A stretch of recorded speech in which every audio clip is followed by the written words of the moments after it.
তো hello guys, আমরা আসছি হচ্ছে ইনঅর্গানিক কেমিস্ট্রির একটা পার্টে, যেটার নাম হলো এফেক্টিভ নিউক্লিয়ার চার্জ। এটা আমার first video.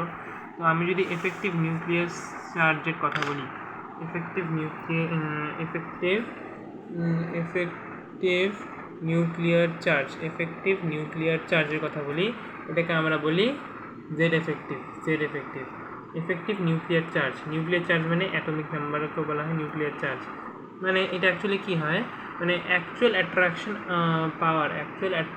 Power of nucleus, মানে নিউক্লিয়াস যেটা অ্যাকচুয়ালি টানতে পারে ইলেকট্রনকে, এটা টার্গেট ইলেকট্রনকে অ্যাকচুয়ালি যতটা টানতে পারে, ওটাকে আমরা বলি হচ্ছে এফেক্টিভ নিউক্লিয়ার চার্জ বা জেড এফেক্টিভ। এফেক্টিভ নিউক্লিয়ার চার্জকেই জেড এফেক্টিভ বলা হয়, ঠিক আছে। মানে নিউক্লিয়ার চার্জ যেটা এফেক্টিভ হয় ওটাকে আমরা জেড এফেক্টিভ বলি। Actual attraction power of nucleus, মানে অ্যাকচুয়াল যে অ্যাট্রাকশনটা হয় নিউক্লিয়াস দ্বারা অন দ্য টার্গেট ইলেকট্রন। এখানে কি হয় আমরা যদি দেখি, আমরা যদি একটা অ্যাটম বানাই, এটা হচ্ছে এসে নিউক্লিয়াস, এটা হচ্ছে বাইরের শেলসগুলো, ঠিক আছে। এখন অনেকগুলো ইলেকট্রনস আছে, এখানে অনেকগুলো ইলেকট্রনস আছে, এখানে আছে, ঠিক আছে। আমরা একটা ইলেকট্রনকে ধরলাম, এইটা ইলেকট্রন, ঠিক আছে। এটার সাথে হচ্ছে এটার কতটা এই নিউক্লিয়াসটা এই ইলেকট্রনটাকে টানতেছে, এই ইলেকট্রনকে আমরা বলবো টার্গেট ইলেকট্রন, এর নাম দেওয়া হয়েছে, ঠিক আছে। কতটা এটাকে টানতেছে, ঠিক আছে। ওকে, তো এই টানতেছে on the basis of Z, মানে ওর অ্যাটমিক নাম্বার হিসেবে, ঠিক আছে। মানে অ্যাটমিক নাম্বার যত বেশি হবে তত বেশি টানাটানি হবে, কেন? এখানে জেড যত বাড়বে তত পজিটিভ চার্জ বাড়বে, আর আমরা তো জানি হচ্ছে ইলেকট্রন হচ্ছে নেগেটিভলি চার্জ, যত বেশি পজিটিভ চার্জ হবে তত বেশি টানবে। কিন্তু এখানে একটা এসে যায় এফেক্টিভ, মানে জেড এফেক্টিভ। এখানে যে ইলেকট্রনসগুলো আছে, বাকি ইলেকট্রনসগুলো এগুলো যেগুলো আছে ঘুরতেছে চারপাশে, এগুলো একটা ফোর্স দিবে, কিন্তু এটা উল্টা ডাইরেকশানে দিবে, এদিকে দিবে, ওকে ধাক্কা মারবে যে তুই নিউক্লিয়াসের কাছে আসিস না, নিউক্লিয়াসের কাছে। কিন্তু তাও যাওয়ার চেষ্টা করবে, কারণ নিউক্লিয়াসের পাওয়ারটা বেশি, তাও এই টার্গেট ইলেকট্রনটা নিউক্লিয়াসের কাছেই যাবে, কেন এটা পাওয়ারটা একটু বেশি। এগুলা রিপালশন করবে, দিবে এই যে ইলেকট্রনসগুলো আছে, বাকি ইলেকট্রনসগুলো আছে, এগুলো রিপালশন দিবে সেটাকে, এই টার্গেট ইলেকট্রনটাকে। তাই আমরা যে অ্যাকচুয়াল যে অ্যাট্রাকশন পাওয়ারটা হয় নিউক্লিয়াসের, ওটাকে আমরা জেড এফেক্টিভ বলি। আর জেড এফেক্টিভটা কনসেপ্টটা এইটাই, মানে কতটা টানতে পারতেছে এগুলো রিপালশনের পরেও, মানে এই ইলেকট্রন দ্বারা যে রিপালশন হয় টার্গেট ইলেকট্রনের উপরে, কিন্তু পরেও নিউক্লিয়াসটা কতটা টানতে পারতেছে, ঠিক আছে। তারপরে আমরা একটু বেসিক ফিজিক্স থেকে শুরু করি। যদি দেখি আমি জেডের কথা, জেডটাকে বলি আমরা নিউক্লিয়ার চার্জ বা বলি অ্যাটমিক নাম্বার, ঠিক আছে। এটাকে কী বলছি, এফেক্টিভ নিউক্লিয়ার চার্জ, মানে কতটা এফেক্টিভ হয়, কতটা ভাবে টানতে পারে, কতটা জোরে টানতে পারে এতগুলো রিপালশন হওয়ার পরেও কতটা টানতে পারতেছে আমাদের নিউক্লিয়াসটা এই টার্গেট ইলেকট্রনটাকে, রিপালশন হওয়ার পরও কার রিপালশন, অন্য ইলেকট্রন যেটা পিছনে আছে। কিন্তু আমরা এখানে একটা কন্ডিশন দেখতে পারতেছি যে এর পেছনে যে আরেকটা টার্গেট ইলেকট্রনের পেছনে যে আরেকটা শেল থাকবে, এখানে যেটা ইলেকট্রন থাকবে, এখানে যেগুলো ইলেকট্রন থাকবে, এগুলোকে আমরা কনসিডার করবো না, এগুলোকে আমরা যেগুলো কনসিডার করবো না, এগুলো কোনো রিপালশন দেবে নাকি, শুধু এই ভিতরে বাইরেরটা যেটা আছে, বাইরেরটার মানে মাঝখানে ইলেকট্রন আর হচ্ছে প্রোটনের মাঝখানে যেগুলো আছে, ইলেকট্রন আর নিউক্লিয়াসের মাঝখানে যেগুলো ইলেকট্রন আছে, টার্গেট ইলেকট্রন আর নিউক্লিয়াসের মাঝখানে যেগুলো ইলেকট্রন আছে, ওগুলাই শুধু রিপালশন দিতে পারবে, ঠিক আছে, আর কোনো ইলেকট্রন দেবে না, ঠিক আছে। তো আমরা জেড এফেক্টিভ দেখলাম কি, effective nuclear charge, actual force of attraction, actually যেটা নিউক্লিয়াস টানে ওটা কত হয়, অ্যাট্রাকশন, মেইন যেটা অ্যাট্রাকশন হয় with the nucleus, minus repulsion. সবসময় মনে রাখবো যে রিপালশনটা কম হবে, কেন নিউক্লিয়াসটা বেশি পাওয়ারফুল, অ্যাট্রাকশনটা একটু বেশিই হবে। এই জন্য অ্যাকচুয়াল ফোর্স অফ অ্যাট্রাকশন মানে জেড এফেক্টিভ, মানে হচ্ছে এফেক্টিভ নিউক্লিয়ার চার্জ, এটা সবসময় অ্যাট্রাকশন মাইনাস রিপালশন, এটাকে আমরা রিপ্রেজেন্ট করতে পারি ইসে জেড মাইনাস, দেখো কী বলে বা ভুলে গেছি আমি, হ্যাঁ, অ্যাট্রাকশনকে আমরা বলি জেড দিয়ে, অ্যাটমিক নাম্বারকে দিয়ে, রিপালশন বলি আমরা এটাকে দিয়ে। এটা এরকম হয় কিছুটা, এরকম হয় কিছুটা, ঠিক আছে। ওকে, আমরা নোট করব যে actual attraction power of nucleus, sorry এটা তুমি বলছি, জেড এফেক্টিভ, এটাকে এইভাবে বলা হয়। আর এটা কি যিনি বলে, এটাকে বলে হচ্ছে স্ক্রিনিং কনস্ট্যান্ট বা শিল্ডিং, ঠিক আছে। এটাকে বলে টার্গেট ইলেকট্রন ডোন্ট কনসিডার, ঠিক আছে। Z effective is directly proportional to Z number and inversely proportional to screening, ঠিক আছে। তো বলছিলাম ডাইরেক্টলি প্রপোর্শনাল কেন হবে আর এটা ইউনিভার্সালি প্রপোর্শনাল কেন হবে, কারণ আমরা এখানেই দেখতে পাচ্ছি জেড এফেক্টিভ যেটা আছে, এটা জেডটা যদি বাড়ে তাহলে এটা তো বাড়বেই, আর এটা মাইনাসে যদি বাড়ে তাহলে এটা তো কমবে, ঠিক আছে। তাই জন্য এটা দেওয়া হচ্ছে এই রিলেশনশিপটা, ঠিক আছে। হ্যাঁ, এখন যদি আমি বলি স্ক্রিনিংয়ের কথা, স্ক্রিনিং বা শিল্ডিং কনস্ট্যান্টের কথা যদি আমি বলি, তাহলে এখানে কি আছে দেখ, it is the repulsion of the inner electron represented by এত, ঠিক আছে। এটা যদি আমি সাথে থিওরিটিক্যালি সাথে প্র্যাকটিক্যালি কথা বলি, এইরকম কিছু একটা আছে, ঠিক আছে। আমরা বললাম যে লাস্টের সেলে যে ইলেকট্রনটা থাকবে এটাকে হচ্ছে রিপালশন দেওয়া হবে, এটা হচ্ছে নিউক্লিয়াস, রিপালশন করবে, রিপালশন দিবে, এটা অ্যাট্রাক্টেড হয়ে এখানে আসবে, বাট যে নেট ফোর্সটা যেটা হবে ওটাকে আমরা জেড এফেক্টিভ বলি, ঠিক আছে। এটা তো আমরা শুনলামই যে এখন আমরা কী বলতেছি, রিপালশনটা মানে শিল্ডিংটা কি, শিল্ডিংটা যে এখানে আমরা মাইনাস করলাম, জেড মাইনাস যে আমরা শিল্ডিংটা করলাম, শিল্ডিংটা এরকম বলা হয়, এরকম করে দেখানো হয়, ঠিক আছে। শিল্ডিংটা এরকম করে দেখানো হয়, আমরা বুঝতে পারলাম। কিন্তু শিল্ডিংটা অ্যাকচুয়ালি কি, রিপালশন অফ দ্য ইলেকট্রন, ঠিক আছে। আমরা মোট ফোর্স জানলাম, যেটা মানে সবার থেকে মানে মেন ফোর্সে জানলাম আমরা জেড, যেটা হচ্ছে আমাদের নিউক্লিয়াসটা টানতেছে, আমরা এটা জানবো এখন। এটা কি মানে যে বাকি যে ইলেকট্রনগুলো আছে, বাকি যে এই ইলেকট্রন আছে, এটা কতটা চাপ দিচ্ছে, কতটা রিপালশন করছে, এই টার্গেট ইলেকট্রনটাকে কতটা রিপালশন দিচ্ছে যাতে ও নিউক্লিয়াসের পাশে না আসে, ঠিক আছে। কতটা ও হচ্ছে চাপ দিচ্ছে বা রিপালশন করতেছে এই টার্গেট ইলেকট্রনটাকে যাতে ও নিউক্লিয়াসের কাছে না আসে, ঠিক আছে। এটাকে আমরা বলি শিল্ডিং বা স্ক্রিনিং, বা এটাকে আমরা একভাবে বলতে পারি ঢেকে দেওয়ার মতন। এটা যদি অর্ডার অফ স্ক্রিনিংটা মানে হচ্ছে ঢেকে দেওয়া টাইপের হতে পারে, ঠিক আছে। অর্ডার অফ স্ক্রিনিংয়ে যদি কথা বলি, এই পার্টটা ইম্পর্টেন্ট এসেছে, সেই ইম্পর্টেন্ট এসেছে এই পার্টটা।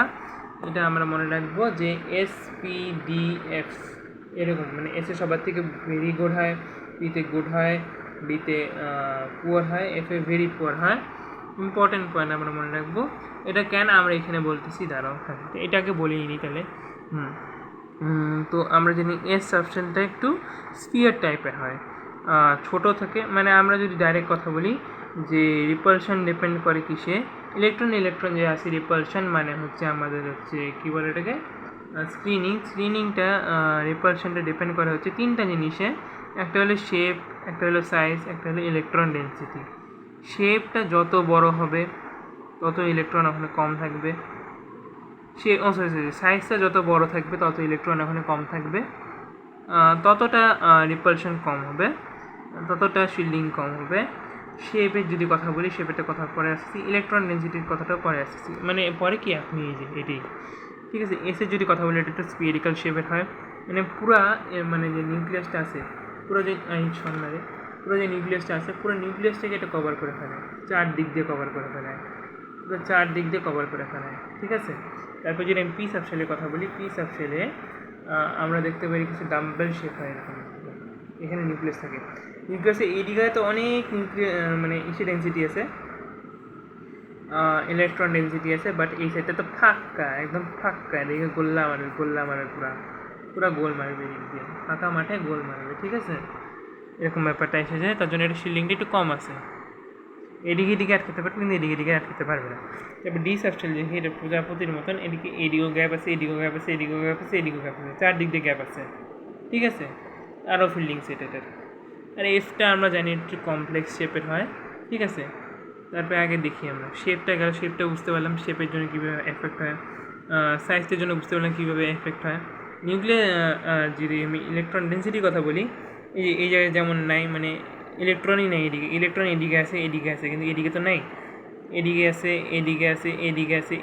কিন্তু এদিকে মানে গ্যাপগুলোতে তো নাই, তার জন্য এদিক দিয়ে ও গ্যাপ পাচ্ছে, ইলেকট্রন ডেন্সিটি কম আছে, তার জন্য এদিকে হচ্ছে শিল্ডিং কম আছে, তার জন্য এখানে হচ্ছে কী বলি আমরা, হ্যাঁ যাই হোক কম আছে, বুঝে নাও। তারপরে আমরা যদি ইম্পর্টেন্ট পয়েন্টসের কথা বলি, ইম্পর্টেন্ট পয়েন্টের মধ্যে আসে যায় হচ্ছে আমাদের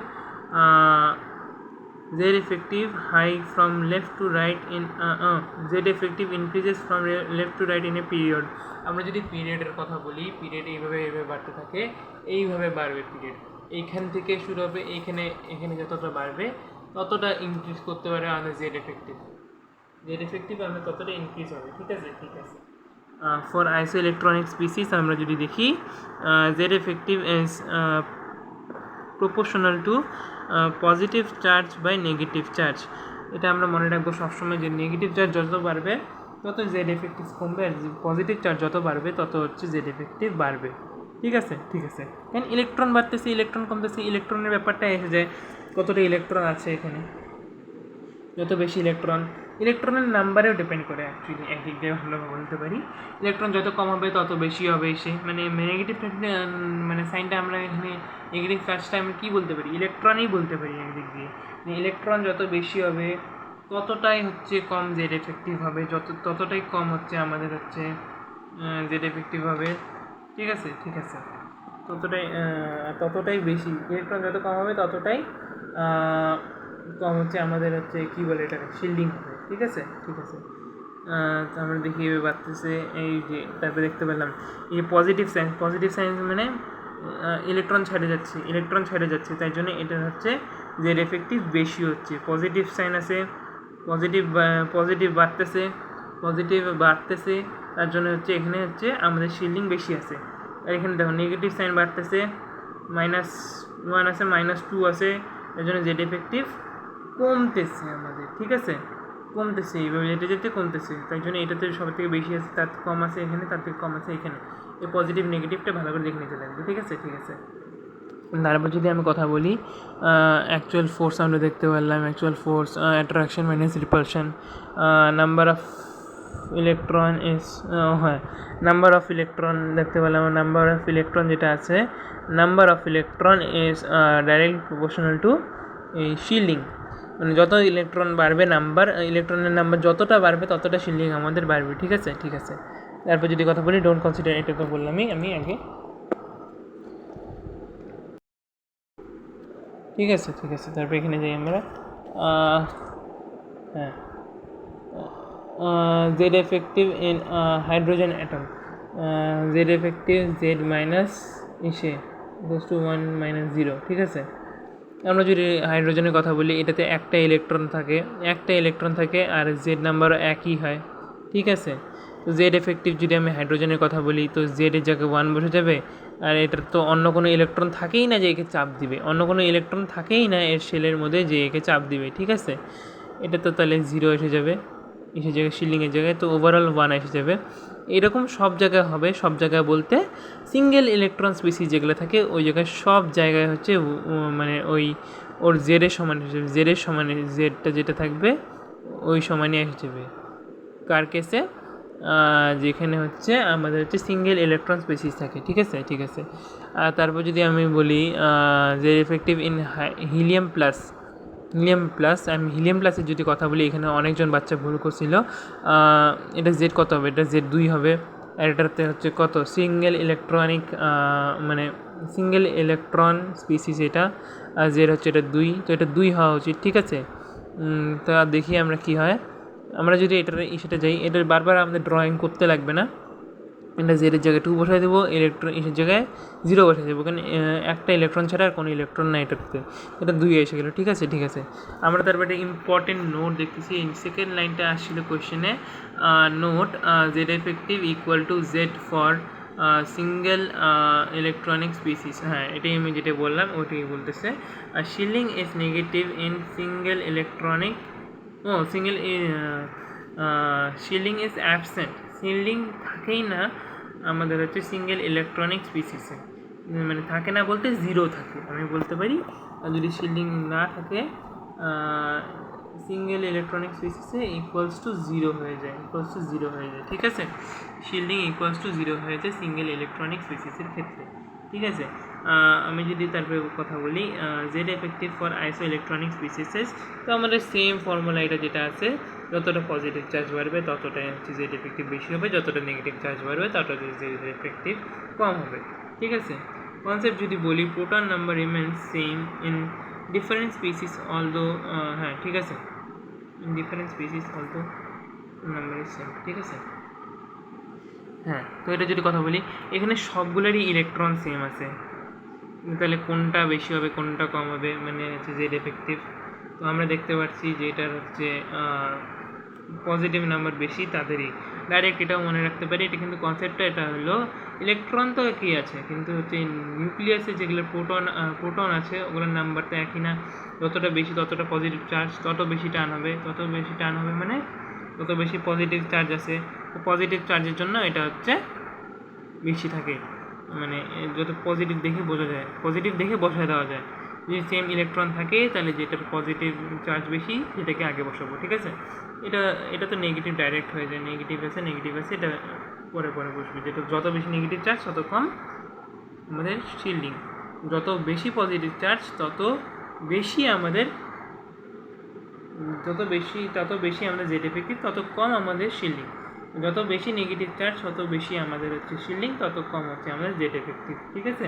তো জেড এফেক্টিভের কনসেপ্টটা আমরা বুঝতে পারলাম, ফর্মুলাটাও বুঝতে পারলাম। জেড এফেক্টিভ যেটাই বলে ভাই ভুলে গেছি, পজিটিভ চার্জ বা নেগেটিভ চার্জ, ঠিক আছে। তারপর যদি আমরা বলি অ্যাটমিক রেডিয়াসের কথা, অ্যাটমিক রেডিয়াস বের করতে আমাদের অনেক কষ্ট হয়েছিল ভাই। It is the distance between the outermost electron from the center of the nucleus, মানে ধর আমাদের নিউক্লিয়াস আছে, এটা আমি লিখবো, হ্যাঁ ঠিক আছে।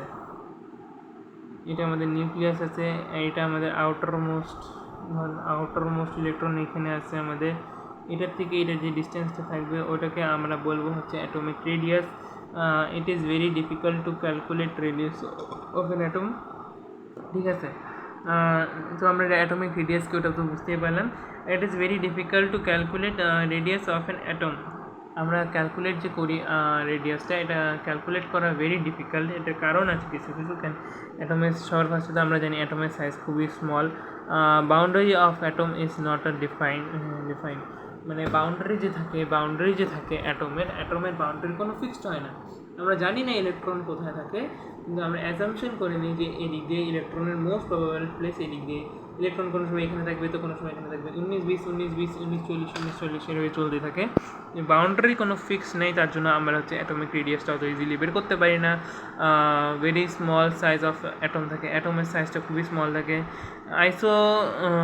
Isolation of atom is very difficult, আর কোনো হচ্ছে অ্যাটম আইসোলেশনে থাকেই না, আইসোলেশনে কোনো মানে কারোর না কারোর সাথে বন্ড বানায় থাকতেই লাগবে, ওর একা একা থাকতে পারে না, এটার বাউন্ডারিগুলো ফিক্স নেই, এটা খুবই ছোট হয় অ্যাটমটা, ঠিক আছে।